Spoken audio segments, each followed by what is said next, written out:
সমাবেশে গোপালগঞ্জে কোনো সন্ত্রাসীদের আস্তানা সহ্য করা হবে না বলে জানিয়েছেন এনসিপির আহ্বায়ক নাহিদ ইসলাম। আর যে কোনো মূল্যে গোপালগঞ্জকে মুজিববাদ মুক্ত করা হবে বলে জানিয়েছেন হাসনাত আব্দুল্লাহ। দুপুরে গোপালগঞ্জের পৌর পার্কের উন্মুক্ত মঞ্চে আয়োজিত সমাবেশে আরও উপস্থিত ছিলেন উত্তরাঞ্চলের মুখ্য সংগঠক সার্জিস আলম, ডাক্তার তাসনিম জারা, আক্তার হোসেন সহ কেন্দ্রীয় নেতারা।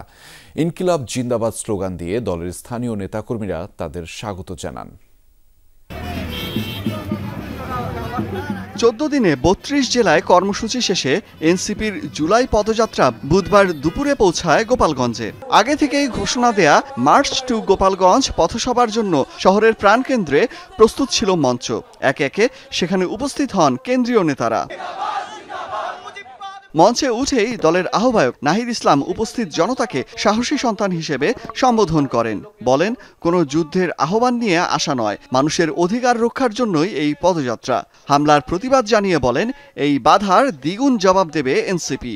গণ অভ্যুত্থানের মধ্যে আমরা বলেছিলাম, বাধা দিলে বাঁধবে লড়াই, সেই লড়াইয়ে জিততে হবে এবং সেই লড়াইয়ে আমরা জিতেছিলাম। আজকে আবারও বাধা দেওয়া হয়েছে, দ্বিগুণ গতিতে এর জবাব আমরা দিব ইনশাআল্লাহ। সমাবেশে বক্তারা আইন শৃঙ্খলা রক্ষাকারী বাহিনীর ভূমিকার সমালোচনাও করেন। ওই হিংস্র সন্ত্রাসীদের বলতে চাই,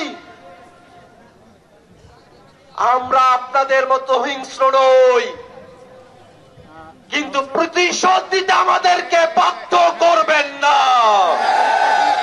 দক্ষিণাঞ্চলের মুখ্য সংগঠক হাসনাত আব্দুল্লাহ বলেন, গোপালগঞ্জের মানুষকে জালিমের শাসন থেকে মুক্ত করা হয়েছে। স্থানীয়দের সাথে নিয়ে ইনসাফের বাংলাদেশ গড়ে তুলতে হবে।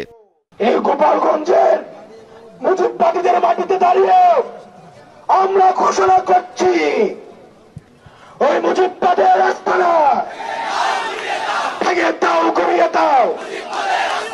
মাদারীপুরে পরবর্তী কর্মসূচির কথা থাকলেও তা বাতিল করে এনসিপির নেতাকর্মীরা খুলনায় যান। অলক হাসান, যমুনা নিউজ।